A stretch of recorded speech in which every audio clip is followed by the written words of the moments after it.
Hey, learning nerds. Before we begin today's show, I want to give a quick shout out to the sponsor of this podcast, Idle Courses Academy. If you're looking to transition over into the corporate instructional design space, you need the right guidance to do so. And Dr. Sargent and her team have done an incredible job of focusing on what's important to be a corporate instructional designer, like storyboarding, ID models and theories, authoring tools, project management tactics, and more. They even cover how to make your resume and portfolio stand out from the crowd and have an impressive completion rate with their students working at organizations like Google, Salesforce, GM, Uber, Walmart, and Amazon. Also, you won't be going through the learning experience alone. You'll be studying alongside other aspiring instructional designers, as well as working with experienced coaches. And as an added bonus, you'll get a copy of my book at a discount, What I Wish I Knew Before Becoming an Instructional Designer. So check out the industry-recognized program that's showing up in job descriptions as preferred training and education by going to idlecourses.com/academy. Enrollment for Idle is opening back up again in June, which really isn't that far away. So make sure that you sign up for the wait list, and then once enrollment does open back up again, make sure to use my enrollment code Luke to save you $88 off of your enrollment. And now let's start the show. Hello, learning nerds, and welcome on in to the nerdiest podcast you're going to hear today. My name is Dr. Luke Hobson. I am a senior instructional designer, program manager, author, and instructor.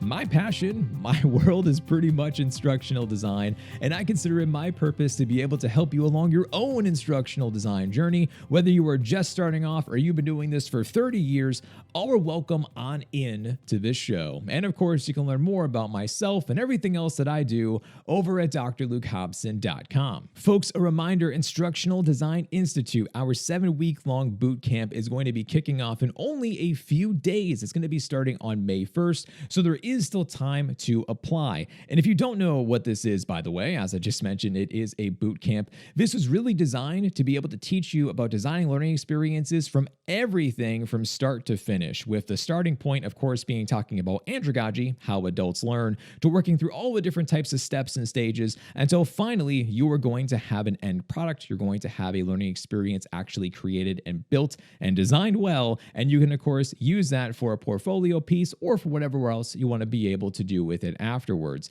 This is going to be a cohort-based approach. There's already an amazing community of people who have already been accepted and enrolled into the program, and super excited, honestly, to be able to finally kick this thing off, because we have so many diverse backgrounds and skill sets coming into here. It's going to make our community awesome, with some people who are brand new, newest of the newbies, and we have others who have been doing this for 25 years plus. So really can't wait to be able to have that type of collaboration and that type of growth when doing the workshops, the discussions, and of course, everything else. As a reminder too, this is specifically focused on an educational background. As you probably know from listening to the show, my background is higher education. So by all means, I am no expert when it comes to thinking more about using e-learning side of the house, authoring tools, whatever. That is not my jam by any means. It is much more focusing on the learning side, as far as sort of learning science, learning strategies, learning assessments. Lots of learning goes into this. I'm thinking much more about that, the research side, the evaluation side, very much so the learning nerd side of the house. So if that does sound interesting to you and you want to be able to learn from me and of course our amazing community, go down below into the show notes, apply today, and I can't wait to see you in our class. All right, well, joining us today is someone you probably know. Her name is Sarah Cannistra. Sarah is the founder of The Overnight Trainer. She also has the Overnight Trainer podcast. And when I think of coaching and the L&D space, I think of Sarah. And that's why I really asked her to come on the show, because there's a lot of kind of some sketchy stuff out there as far as for advice about what to do, what not to do. And I wanted someone to actually come on the show and to talk more about the realistic and the genuine perspective about coaching people, just to let you learn more about what this is actually like to work with a coach. And of course, she works with people from all various levels of expertise, and she talks about that. She does work with some newbies, but also she works with some senior level executive types of folks with helping them to be able to figure out their next career moves as well. So she works with all kinds of people, and I wanted to learn more from her about her different types of tactics. I've been following her for a while on LinkedIn, and she us some really interesting perspectives when it comes to thinking about with resumes, how to be able to find jobs, and more about different types of career tips and guidance to help us along the way. And she did. She shared a whole bunch of awesome, amazing things inside of this episode, and I can't wait for you to listen to it. So I'm going to stop talking so we can dive on into the show. Here is the one and the only Sarah Cannistra. Sarah, welcome to the podcast. I am so excited to be here. Finally, with to flip the script. I had you on my show, and now it's my turn to be on yours. I know. This is going to be awesome, Sarah. I cannot wait. This is going to be so much fun. But of course, before I get ahead of myself, can you just please introduce yourself to the audience? Tell us more about who you are and what is that you do? Yeah, thanks. So my name is Sarah Cannistra. I am the founder of The Overnight Trainer. So I'm a career coach and executive coach, specifically in the learning and development space. So I help people from getting into L&D all the way through, growing in their careers, finding that next role, leveling up, and then all the way, like I was saying before, to executive coaching. We were talking about that before we hit record. So high level L&D coaching. So every part of the L&D career, I'm here to support and guide people in. Wonderful, wonderful. And that is a huge reason for why you were on today's episode, because there are quite a few people who are now inside of this coaching type of space, and even within the L&D coaching world as well too. Yeah. And I'm not going to lie, there's a lot of sketchy people. There's a lot of things where I'm like, I don't really know about this. However, there are people like you who I think about who are actually authentic, genuine people who are great at what it is that you do. And we've been able to see this too from all the results that you've had with many people, over the years. So that's why I wanted you to come on the show. And I would love to hear about what inspired you to get into this type of coaching space to help people to transition over into the L&D world. Yeah, well, thank you for that glorious introduction. I appreciate that. There's a lot of people out there. There's a lot of noise out there, and I really take a lot of heart in cutting through all of that. And that's actually one of the reasons why I wanted to do this. So I've been in L&D for the last 14 years. Basically became a trainer overnight. If you listen to my podcast, I have my origin story there, but fell in love with learning, became a trainer, ended up working my way up to being the head of L&D for 4 different organizations across all different industries, and absolutely loved it. Fell in love with helping people grow in their careers. But I was working at my last full-time company, and there was a huge disconnect between the way that I wanted to do my job and the way they wanted me to do my job, and even bigger disconnect between the values that we had. So I was really, it felt like it was a very toxic organization for me. Things weren't moving fast enough for me. I didn't have the best leaders, and I was really struggling there mentally. So it was really, positivity is my number 2 strength in Strength Finders, but I was finding myself in a really negative space. And so when I find myself there, usually I know I've lost myself in some way, shape, or form. So I actually started reading the book, The Artist's Way. I don't know if you've ever heard of it, by Julia Cameron. And it's one of the activities in there is to do what's called morning pages. And morning pages are basically journaling for three pages every morning, first thing that comes to mind, like not even thinking about it, just journaling. And I was really journaling a lot about what was coming up for me around working in a toxic organization, just feeling so misaligned and how it was eating me alive. And so I was journaling around like the things that I love to do, and everything that kept coming up for me was I loved having a team and helping my team become better trainers. And that just kept coming up. And one day I was just writing and journaling, and the words "The Overnight Trainer" just came out on the page. And I was like, okay, feel like we could be onto something here. And so I thought, all right, one of the things that's been most impactful to me in my career and helping other people is helping people who were subject matter experts become learning and development professionals, because that was originally my path. And so I thought, okay, I'll help people who are subject matter experts turn trainers become better trainers. But I didn't really know how to do that except for creating a course, because I'm a learning and development professional, right? Like what better thing to do than creating a course? So I created my first signature course, put it out there, thought, I was going to sell like hotcakes. I was going to be a millionaire overnight, but no one knew who I was, what I was doing, why I was doing it. And so it kind of sat on the shelf for a while. But eventually I was working with a coach and she said to me, yeah, creating courses is great. As you know, you're a learning and development professional. You know how to create courses. She's like, but it sounds like the things that you actually love to do were coaching people and helping people, like actually working with people and doing that. And I was like, oh yeah, actually you're right about that. So bonus points to why coaching can be so important to help us see things that we can't see within ourselves. And so, I just decided, let me try it out, right? Let me sample it out. Let me see what it would look like to help people in their L&D career. And I was on LinkedIn. I was in some sort of training and development group, and I saw someone post it was an educator who was looking to get into learning and development. This is back in 2020. And, she said was asking for help and no one responded to her at all in this big chat of 20,000 people. And so I wrote to her and I said, hey, I'm thinking about coaching people to be learning and development specialists or whatever it may be. Would you be open to me coaching you? And she's like, sure. And we were just two strangers and I coached her and within 3 months, she went from being a middle school science teacher to an instructional designer making $100,000 a year. And I was like, okay, I think I'm onto something here. And beyond just that, I loved doing it and it re-energized me. So for me, it was all about helping people in their L&D careers. That's really what it's been about all along. I just had to take my own path to find it. So yeah, once that happened, I was like, okay, this is it. This is the real deal, the real thing. I don't know if there's a market out there for it, but it's what I'm going to try to do. And 4 months later, I was able to quit my full-time job. So there's a market. That's awesome. That's really impressive. Yeah. And one thing too, Sarah, that you mentioned that I actually wanted to highlight really quickly is the fact that you also worked with a coach. And I think that's great because there's a lot of people out there who are like, I reached the pinnacle of my career, so therefore now I'm the one who's always giving advice. And it's just like, but where do those people turn to when they need advice? It's like, you can't just talk to yourself. Like it is important. And same thing as well. When even I've reached out to you about something where I'm like, hey, do you have 5 minutes? Like, I have no idea about what to do. Yeah. Can I pick your brain for a second? Like, coaching comes from any point of time during your career. So I'm glad you mentioned that because for sure. I always not a lot of people know that. Yeah, the best coaches have coaches.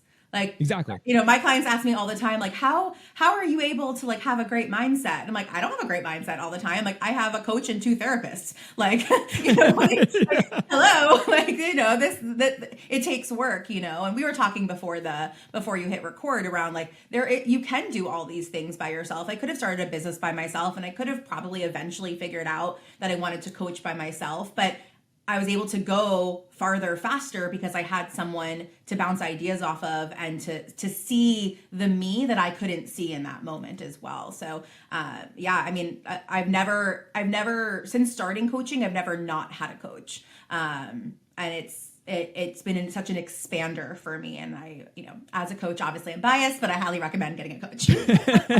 Sure. Totally makes sense. So let's talk about coaching. Let's actually kind of go through, I'd love to hear more about like breaking this kind of down step by step as somebody comes to you and kind of walking us through about this entire journey. So what advice would you give to somebody, perhaps they're hesitant, they're on the fence, they're starting to think about this? What are the first steps that you would actually give to somebody who wants to try to be able to make this type of change, this type of transition? Yeah, and people who know me, for people who are listening to this, they know exactly what I'm about to say. Well, actually, I'm going to say one thing that might not be what people are expecting, but the second thing people are definitely expecting. The first thing is making sure that L&D is actually what you want to do. So I think a lot of people get to a point where they're told, especially educators. I know you probably have a lot of educators listening to your podcast, whether K through 12, higher ed, everything in between. I like to say that there was a bad game of telephone that started like late 2019, early 2020, which told educators that their only way out of the classroom was to become instructional designers. And so what happens is then people think, oh, my only way out is to be an instructional designer, or even we can be more broad, right? To be in learning and development. But there are so many skills that you can utilize that are transferable into L&D, but also transferable outside of L&D. I've had people come to me who thinking they want to be in L&D and realize they want to be in marketing, realize they want to be in sales. And the process is still always going to be the same. My process works across industries. I just focus on L&D. And so I think first step is like, do I actually want to be in L&D or did someone tell me I should be in L&D? So really figuring that piece out.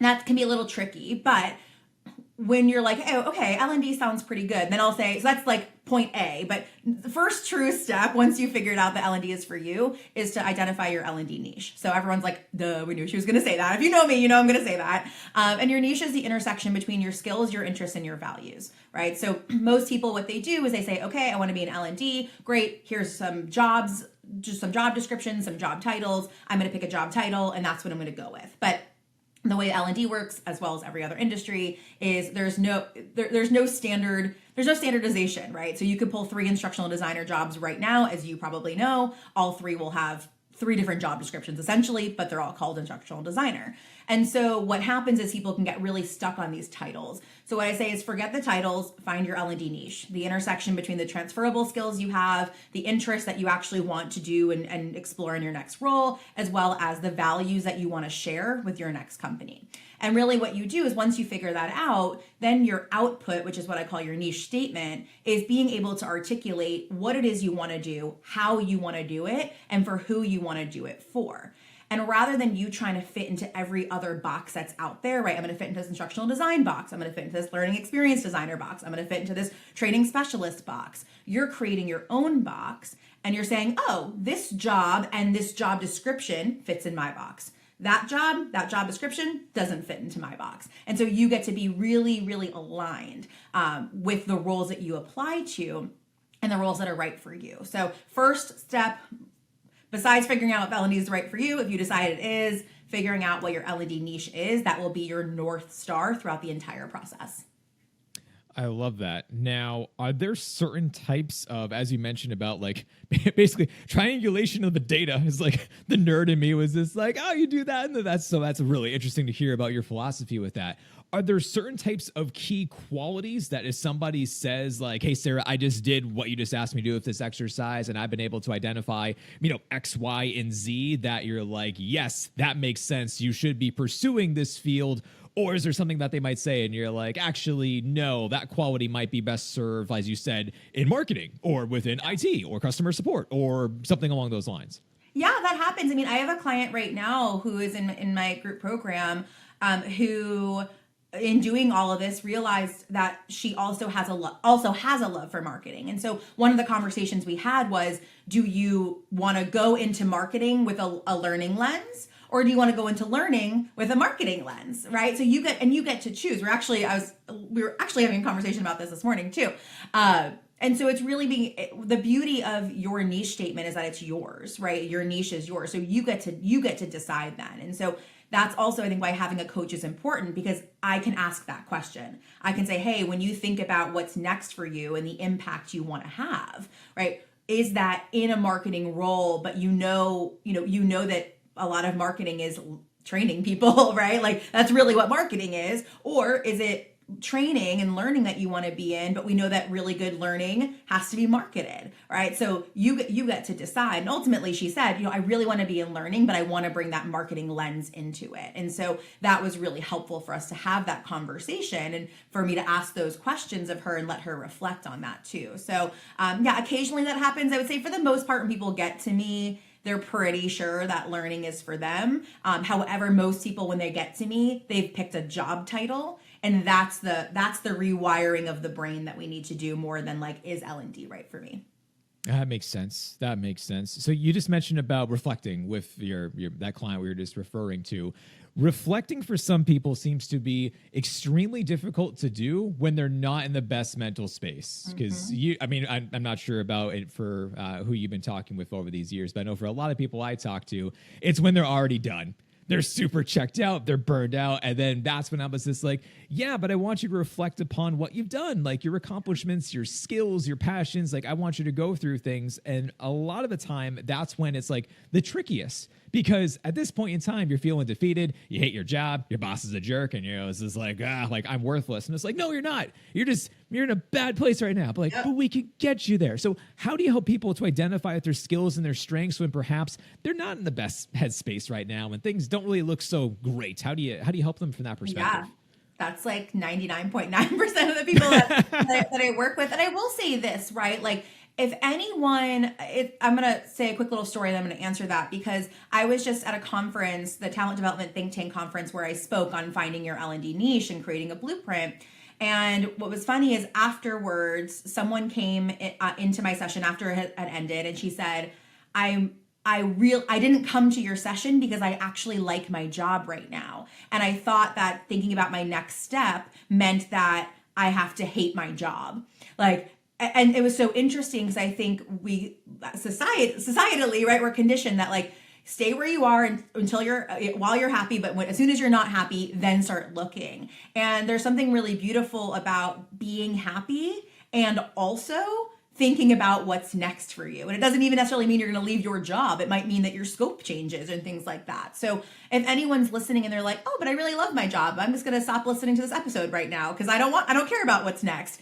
Keep listening because I think it's really important to always be, you don't have to always be upskilling and always be applying, but always be thinking about, your overarching legacy that you want to leave behind. And then what's that next step there? So I want to say that piece, but going back to the mindset, I honestly say that career transitioning is 90% mindset, 10% strategy. I give you the strategy. You work for me.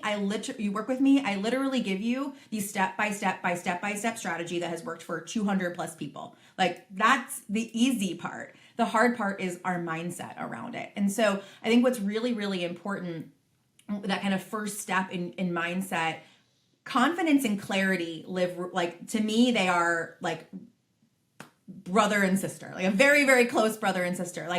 It's very hard to have one without the other. And so what I encourage people to do, where people are getting to that burnt out phase a lot of times, especially in career transitioning, because they don't have the clarity. They're throwing spaghetti at the wall. They're hoping something sticks. I call it being in the vicious application cycle. You apply to anything and everything, then you're getting rejections. You apply to things that maybe you're actually overqualified for because you're getting rejections. Then you get rejected from that. And you're like, what's wrong with me? No one wants me. That job I could do in my sleep. And so you keep kind of going into this cycle. And that will really mess with your mindset. That will really, really mess with your mindset. Rejection sucks, period, right? No one's like, yes, rejection. But that kind of keeps us in that spiral. So one of the things that's really important is that we cut ourselves off from that. And so usually when clients come and work with me, we stop all applications right away.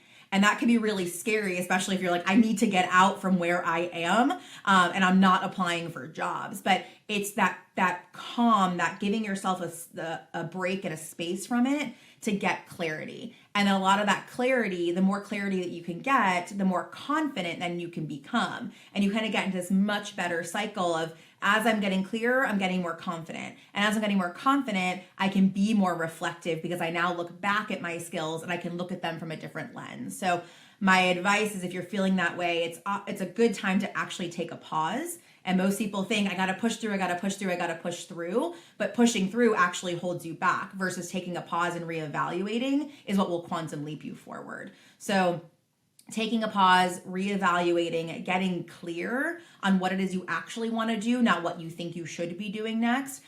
That is a really great place to start a mindset shift. And then from there, figuring out too, what are the stories you're telling yourself? What are the root thoughts? I was literally just having this conversation with my group coaching this morning. What are the root thoughts that are the stories that we've been telling ourselves? And how does that react, how we're speaking and how we're showing up and our behaviors? And how can we start to rework those? It takes time, but it's being conscious of it too.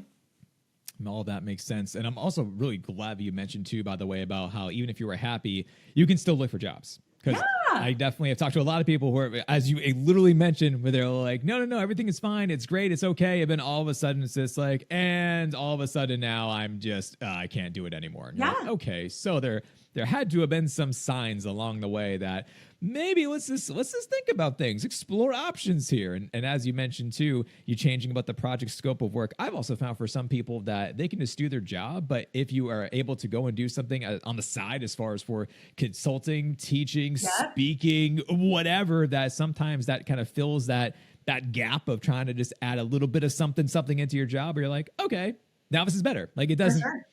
It's not always the thing. Do you find though, about when someone is trying to think of, so let's say if somebody, hypothetically speaking, is happy, they're great, but they're starting to look for a job. Do you find, has anyone ever told you about how they kind of feel almost like remorseful in a sense because their leader is wonderful and they feel like they're kind of like backstabbing them from like, it's like, is that a common thing? Because I've heard that and I had no idea if that's a normal thing. Oh yeah, I have a whole podcast episode on it called job search guilt, like and how to really? from it. Yeah, because it's totally a real thing. Because I think also again going back like societally, and I think I hate to like talk about things in generations, but I think the millennial generation, we kind of started the like, oh, do I need to be as loyal as I am? And Gen Z is like, treat me right or I'm out of here, right? So like I love Gen Z for that. So not to generalize too much, but like props to Gen Z for saying like pay me what you owe me or I am out of here. But you know, it's interesting. I think about my mom and I think about my mom tells me that my grandfather used to instill in her, you know, 2 things about working. You don't rock the boat and you don't quit. And so I think generationally that's been passed down to us of I'm treated well. I'm paid well. I may not like this or like that, or I may be overworked, but I'm treated well. And I saw that actually a lot in that last company I was at, where it was like, people are like, oh, well, you know, when I had to go to a doctor's appointment, they let me go to a doctor's appointment. And like, so all these things, and it does remind me of like,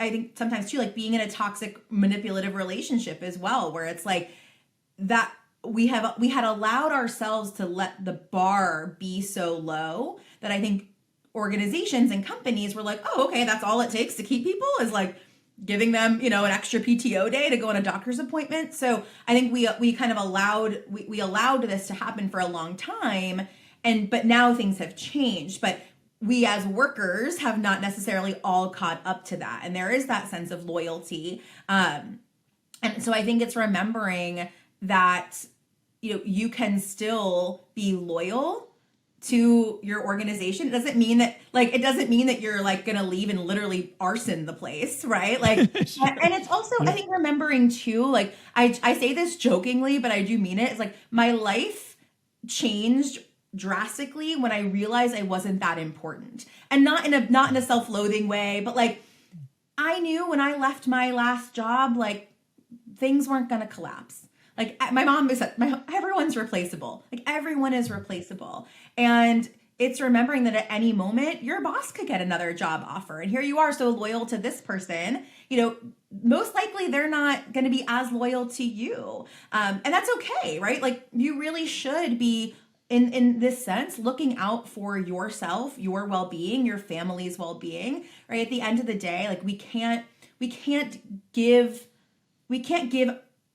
our jobs are just a part of us, right? And like, it's really important to ask ourselves, like, what do I need? What does my family need? And if someone is a true good leader, if a company has true great culture, they are going to champion you leaving. If they are going to make you feel bad, make you feel guilty, they are actually not who you think you are, and you shouldn't be loyal to them anyways. So I think it's really important to put that into perspective of like, if this really is a great leader, a great culture, a great company, they're going to be really excited. Will they be sad? Yes. But will they be excited for you? Yes. Because a true great leader, that's what they want from their people, to move up. And if they can't move up where they are, to be able to move out somewhere else too. So it's remembering that piece as well. Yeah. And you are replaceable, which I know is, once again, it sounds really bad, but it's true. That is, it's not like we're heart surgeons in the middle of like, you know, heart surgery, and they're like, oh, you know what? I quit. And it's like, okay, well, this person's going to die on the table. It's like, we're in learning and development, everyone. Like, let's relax.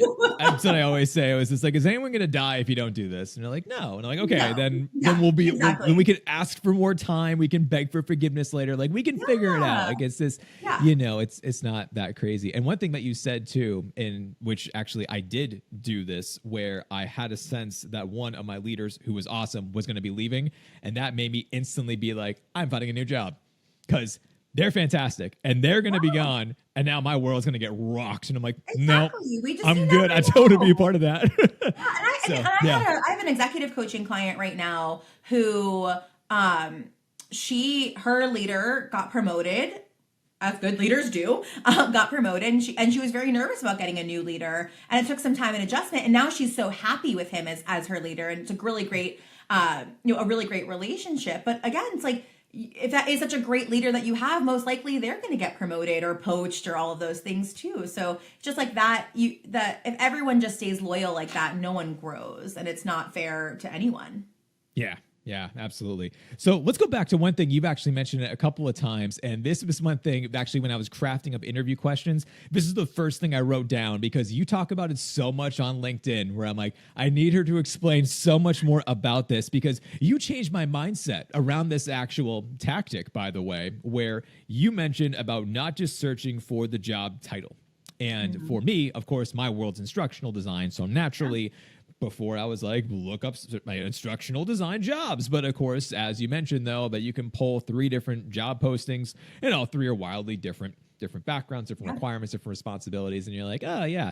And I know that this can actually now in future thinking that this can actually hurt your job hunting process if you're just really looking so narrowly at something. So I'd love for you to explain more about what made you realize this to be able to say it's not just about the job title, but also how do you get around the fact that if you're looking for something as far as for like with LinkedIn Jobs or Glassdoor, Indeed, whatever you're using, you have to put in a title. So how do you get around that to be able to still see the jobs that you want to see? Or do you? Like, I don't know. Tell me more about this. Or do you, Luke? So it goes back to, we'll always say this goes back to finding your niche and getting really, really clear about what are the skills and the interests that you have that you want to utilize in your next role.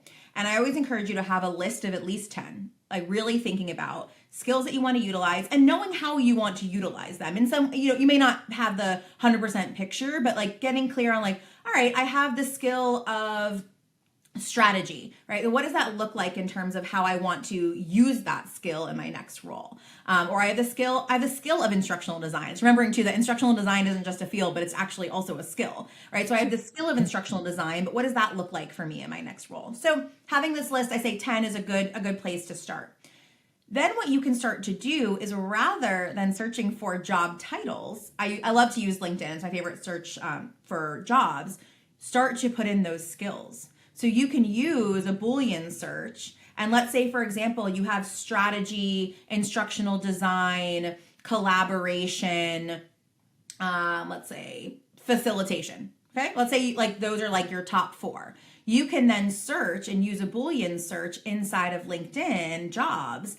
And all the roles that include instructional design, facilitation, strategy, and collaboration will come up for you. Now, it takes some time to do that. I will say the way I'm explaining it now is much easier said than done. It is something that I coach a lot on is like, how do we make sure we're looking for the right search terms? And are they in alignment with your niche? And it takes time for the algorithm to catch up too. So give yourself some grace around that. But what will happen is it will start pulling up roles that have those search terms in them. And so you can start to go through and say, oh, here's this role that's called like instructional liaison, 49. And you're like, oh, that wouldn't have come up if I typed in instructional designer. But here it's talking about instructional design, collaboration, facilitation, some strategy, right? So it's really important to do that. I remember really early on with my first client, it was the aha moment for me because I was like, oh, I don't think, because like even though her title is instructional designer,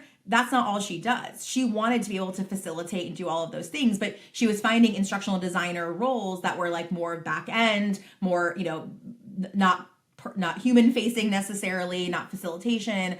And so I was like, I know for a fact there's worlds where that exists, but if we're just typing in instructional designer, we're not going to necessarily find that. And so I started typing in other words and realized, oh, a Boolean search, I didn't even know it was called that at first, but yeah, so I say don't type in titles at all. I tell my clients have 3 to 5 sets of 3 to 5 search terms and utilizing that, getting into a good habit. Eventually you'll probably narrow those down because you'll see, oh, every time I search for this one, I'm finding 1 or 2 roles, but they're also popping up in this one. So you'll start to see that. You can also do that with values to really start to understand the value piece of seeing what organizations exist out there that share those same values. Again, they may not have roles at this particular moment for you, but doing that to say, okay, for me, I value integrity and creativity and innovation. You could type those in. those three into the job search in LinkedIn, and you can see which companies are coming up that are talking about those words often too. So you do not need to search by job title. That's interesting. In fact, I forbid it. I've never thought about it like that way before. That's super interesting. Yeah. So from what you just said about we're talking about like the values, understanding about like culture, leadership, things of that nature, do you recommend people go to Glassdoor and look up the ratings of a company and then try to see what they have to offer that way? So you're kind of like reverse engineering it in a sorts to say like, oh, this place has been reviewed as like 5 out of 5 best place to work for. Hey, why don't you think about that? Like putting that inside of like making a mental note of if Google, whoever, whoever is going to be doing something, you're like, oh, I should think more about them. Does that ever come up? I think Glassdoor is helpful. I definitely always say take Glassdoor with a grain of salt because I do think it's kind of like Yelp in a sense where like people are really quick to go in there and be like, this was the worst meal I ever had. But like, a lot of people are like, oh, this is a great meal. And they're not like, oh, let me go on Yelp and put it on Yelp, right? So, although I've been told that like Gen Z doesn't use Yelp anymore, so maybe I'm dating myself. But I've been told it's not cool to use Yelp anymore. But you kind of get where I'm going there. And so I think Glassdoor, how I like to encourage my clients to use it, is if a role pops up for you, let's say you're on LinkedIn, a role pops up and you're like, oh, this role intrigues me. Like I always say too, like you don't have to feel the like butterflies immediately, right? It's like not a romantic comedy where we're looking across the dance floor and we're like, that's the job for me forever. It's like, we don't know that yet. That's not real life. But if it intrigues you enough, feels like it's in your niche, before applying, I think it's important to see, hey, is this a company that I would be, again, intrigued to work for? So that's usually when I would encourage people to go to Glassdoor. Again, it's a great site for understanding the reviews, but I really encourage you also to read the reviews and look for patterns, because when we think about, a lot of people are looking at it because they want to avoid working for a toxic organization. Mm-hmm. And so that's like the biggest fear. I don't want to work for a toxic organization. But the reality is like what's toxic for one person may not be toxic for another. So for me, when I look back at my last company, very toxic for me, very, very, very toxic. But two of my best friends who are amazing and like love each other, still work there. And they don't find it toxic because while we have some similar values, what values they want to share in a company are different than the values that I want to share in a company. So for them, if they were to read my experience in a review, they may be like, okay, well, that's her experience, So I think it's important to really read through them as much as you can.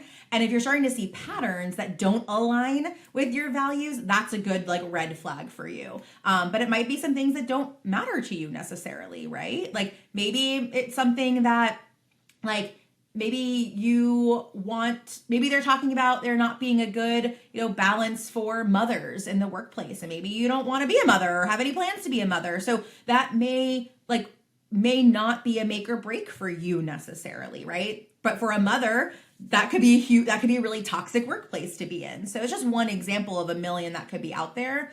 So yeah, I think it's a tool. I don't think it's like the gospel on if a company is good or not. But I think it's just one piece of data that you can take in for sure. Yeah, that makes sense. And I know a lot of people, by the way, who still work within higher education because of the benefits package. That's why they're there. Salary is blah, but they're like, doesn't matter. I'm here for forever because of doing. It's like, okay, yeah, you gotta do what's best for you. So exactly. I get it. You mentioned about data and being able to think about tools, and that's one of our tools that we could potentially use.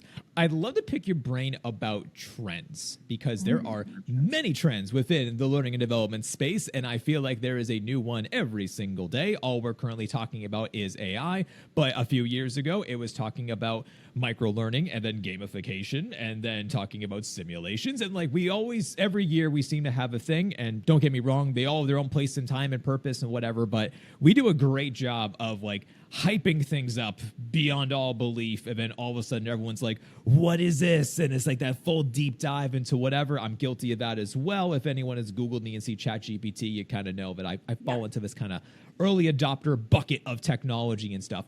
But when it comes to being able to think more about about from a career perspective of you want to make sure that you are monitoring, you're aware of trends because they may pop up in interviews and applications and whatnot. How do you advise people to do this? And you yourself, how do you actually monitor that to know what's noise and what actually is something that potentially is here to stay?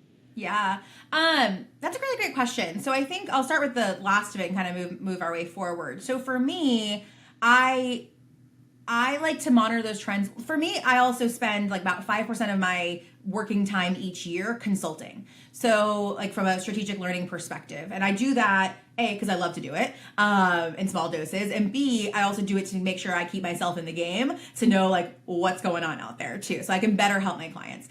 Same thing with my executive coaching clients. I'm working a lot on like, hey, what's happening in the organization, all of those trends. So for me, I get to explore some of those through other people, which is nice for me. And allow and kind of give them and say, hey, here's this trend that's happening here. This could help with what you're doing. But I think it's really important, and this is in career transitioning and also just with any new tool, is to ask yourself like, is this relevant to me and what I want to do in the future? So I think we can get really, really, really caught up in like the long list of technology we need to learn, the long list of trends that are coming up. But, you know, for example, if my role is to be a facilitator, let's say that's what I want to do, it's what I want to do 24/7, that's the job I'm looking to have. Do I really need to focus on utilizing ChatGPT right now? Probably not, right? I really want to focus on like how do I upskill and become the best facilitator? Does that mean that maybe there'll be some, you know, AI tool around, you know, giving me feedback? Those exist, right? So I think it's getting clear on like what is it I actually want to do, and then what tools exist to help me do that versus here's all these tools. Let me put myself into all these and get really overwhelmed. So I think it again goes back.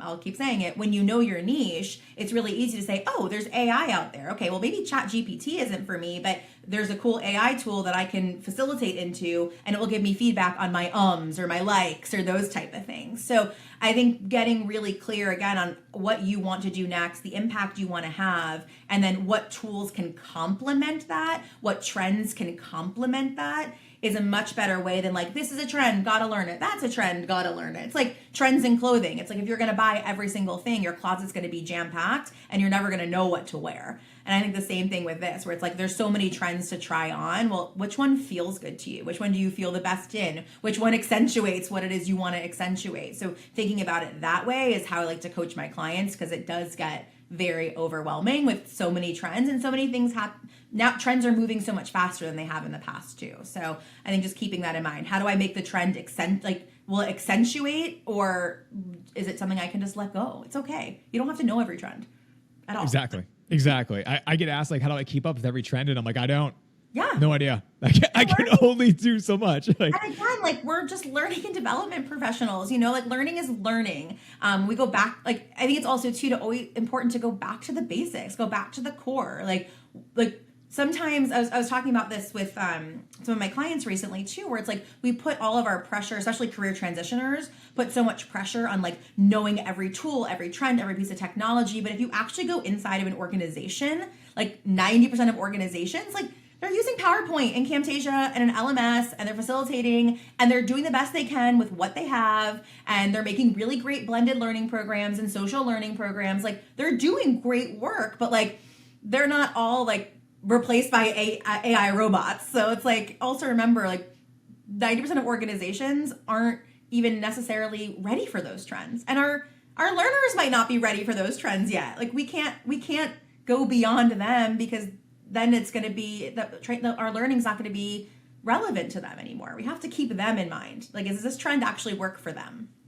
Yes, which also I have now learned from terrifying people. When I first was dabbling a ChatGPT back in December, and I was just like, look what it can do. And like a majority of people I showed it to were like, that's going to replace me. And I'm like, Oh, I didn't think about it from that perspective. I just Yeah. wanted to show you how this could potentially make you do your job in a more efficient way. Was like how Yeah. I was envisioning it, where they saw it from the other side. It was like, mental note, try to be able to read the room a little bit better, Luke, before you're like, woohoo, like look at this stuff. And it's like, I guess I need to think about that. But one thing I do want to ask you about, though, with AI is that when I first started to actually really like throw myself into this whole AI world just to learn more, the first thing that came to mind, I was trying to be able to identify what pain points do I have within my world that I just don't want to do anymore. Could AI help me with that?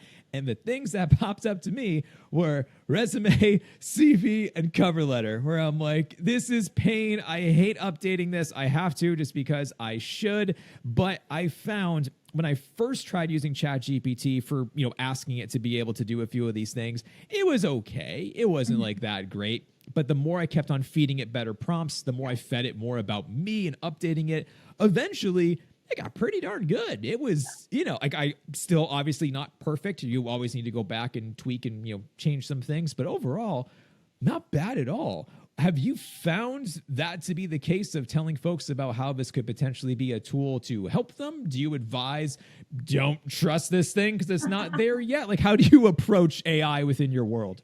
Yeah, so it's interesting when it comes to resumes because I teach a very, very, very specific format. It's actually how like Harvard Business School recommends their resumes to be structured. Yet, of course, I put like a Sarah spin on it because Yeah, of course, yeah. we're learning professionals, right? You gotta do your own thing. We Yeah, gotta make it a little fun. But really, my big philosophy on resumes and what I've seen work. I actually just posted about this on LinkedIn today, which is funny.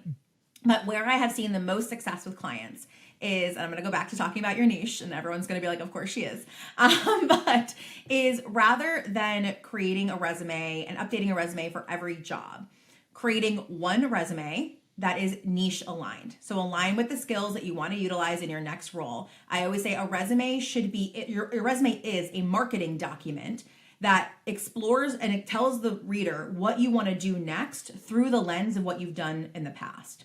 And ChatGPT can't do that. And so while they could put together a pretty decent resume, a decent cover letter, what happens is, and this is what I was posting about today, is people are feeding it the job description for the job they want to apply for. They're feeding it their past resume. They're feeding it some information about themselves.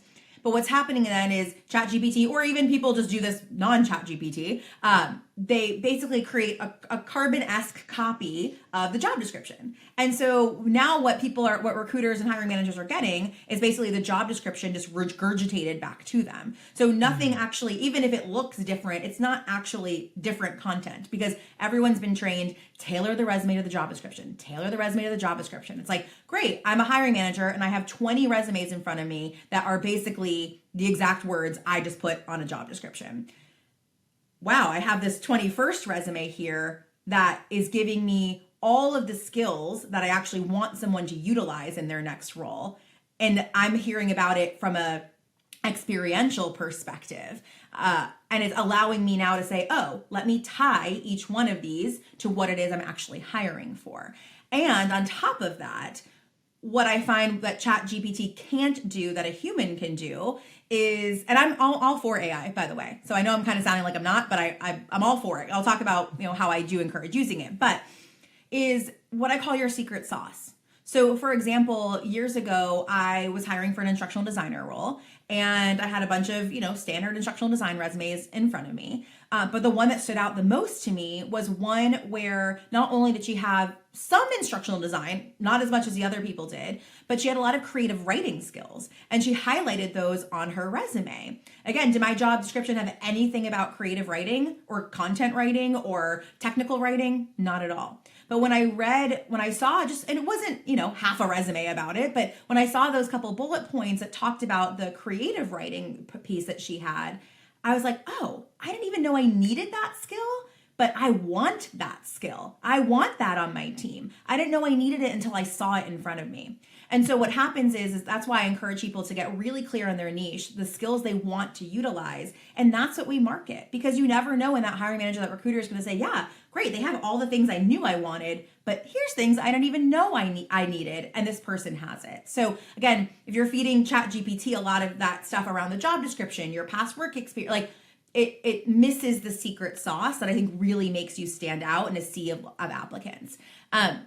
Where I think it's beneficial, I also don't recommend it for cover letters. I spent maybe 2 full weeks. I just released a new module inside of my L&D resume reprogram course called Cover Letter Magic. And I spent like 2 full weeks in ChatGPT feeding it all this information to see if it could create a cover letter that mirrored the model that I like to teach, which is like using a three story arc for your cover letter, being the trailer to your resume. And it couldn't get there. And how I recommend it though is it can be really helpful to help you finesse some things. So if you can ask ChatGPT, like, how do I best describe how I did this, and this, how can I synthesize that or best describe that? So I think ChatGPT is really helpful for generating ideas, or if you're feeling like, I don't know how to say this, like I'm just going to type into ChatGPT and see what they say. And it can help you to like I said, generate ideas. I find it really helpful to do that. Like if you're having a writer's block moment, a brain blank moment, it's really helpful for that. But to actually replace doing your resume and doing your cover letter, I think it just puts you in the same category as you kind of were in before, of it being just so standard to what it is like that society kind of expects to see, that it takes away some of that secret sauce and some of that personality that really only you can put in there because it's you. Yeah, that makes sense. When you did that, by the way, when you fed it like all this data, did you feed it like your actual words about you either writing something for blog posts or journals or something? Like, did you actually like feed it like all of that type of personal information? I fed it, so I didn't do it for me. I used like a couple of different client samples, like in different levels. Sure. But yeah, I fed them LinkedIn posts that they had written, their resume, their current resume, work experience, what are the things they want to do in their next role. I fed it a lot of information, and still I found it just felt like it read like a computer wrote it. Yeah. And I think eventually probably it could we're moving into a phase where it's going to get there. Very quickly it will get there. Yeah. And so at that point I'll reevaluate. But I think even at that point too, it's like, just make sure your personality's in there, and make sure it's niche aligned, right? Like my whole thing is you should never have to redo your cover letter or your resume for the jobs that you're applying for. Like maybe you're tweaking one little thing here and there, but if the role you're applying to really is aligned with your niche, and your niche is aligned with your resume is aligned with your niche, then there's nothing to update. And that saves like so many hours. It makes the process so much easier. So yeah, I think we'll get there. Right now, I'd like to use it more for like writer's block. How do I word things? And I talk about that in my L&D resume reprogram course. I talk about how we can use it for that, but not use it as a replacement.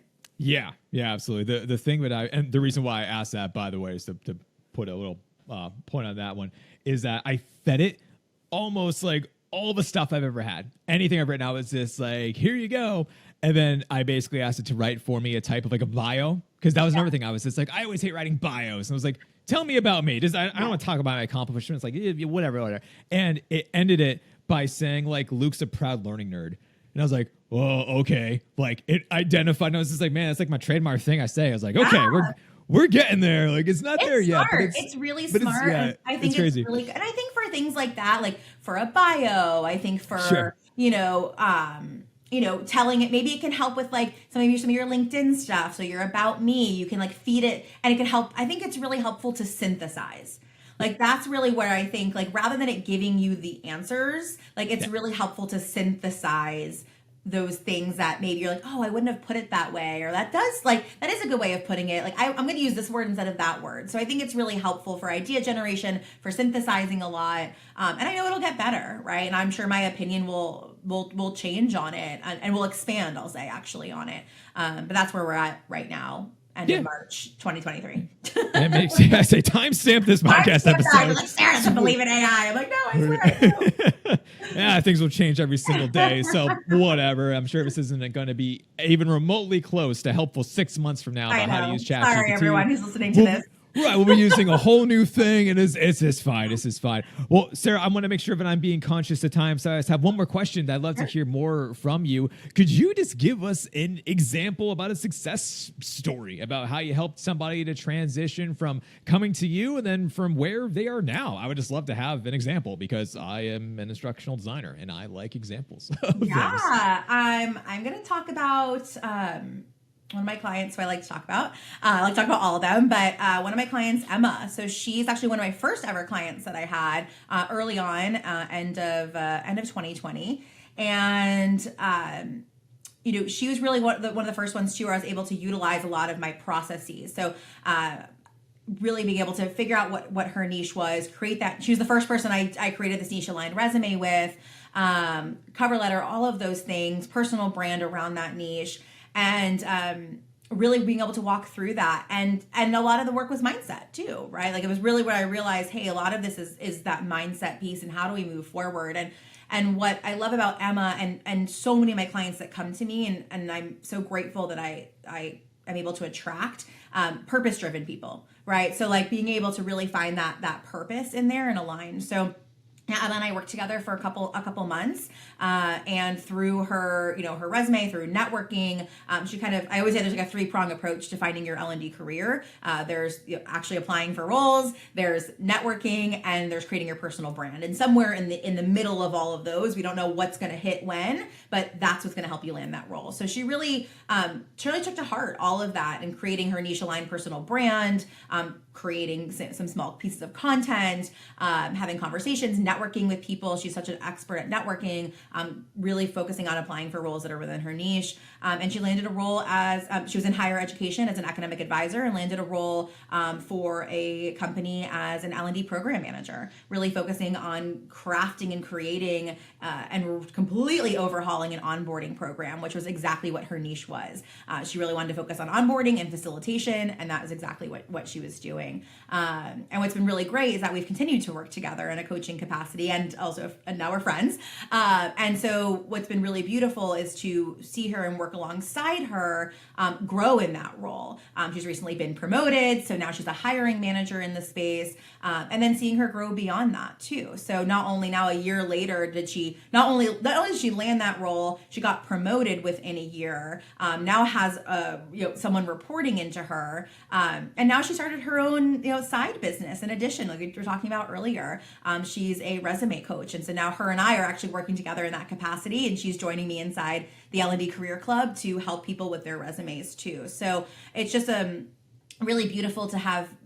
And I get this a lot of clients who go from being career coaching clients to executive coaching clients, to really watch that transition happen, going from transitioning into L&D to then completely nailing their role that they get, to getting promoted, making more money, having a team, getting a bigger, deeper scope, and then getting to really do what lights them up and working for a great team. So Emma's just one example of many.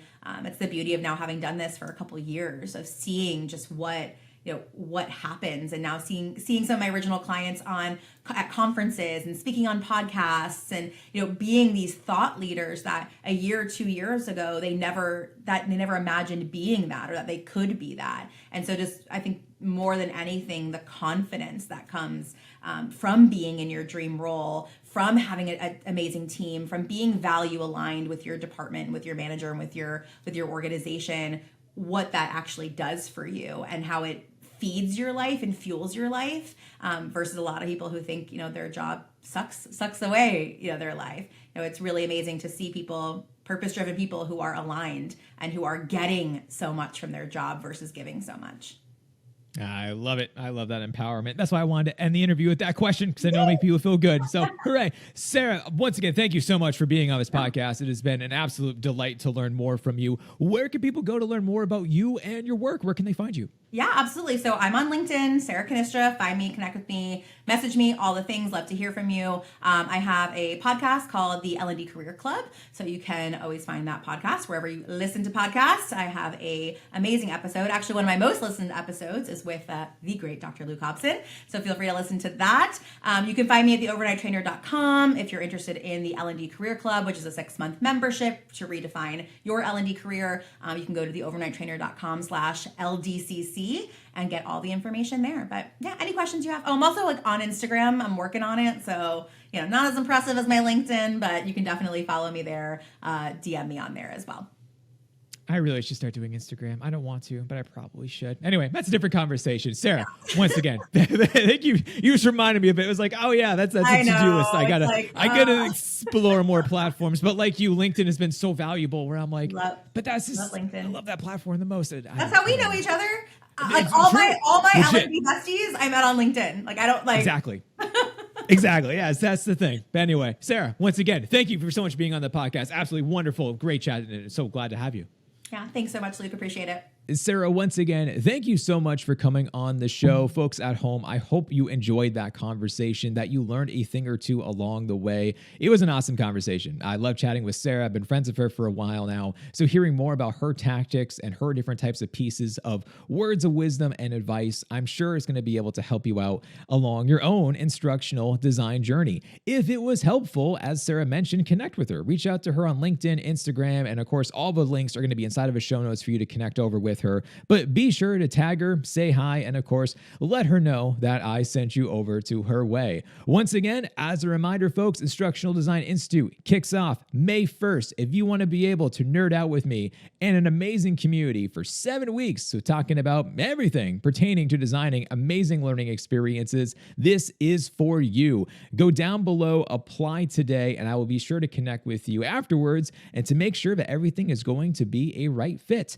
But folks, that's all I have for you. Hope you enjoyed everything today. Of course, please feel free to like, subscribe, leave the show a review wherever you are listening. I am not picky with Apple Podcasts, Spotify, Stitcher, or wherever else is on the internet of how you're able to consume this content. But thank you so much once again for being here. And of course, stay nerdy out there. And I'll talk to you next time.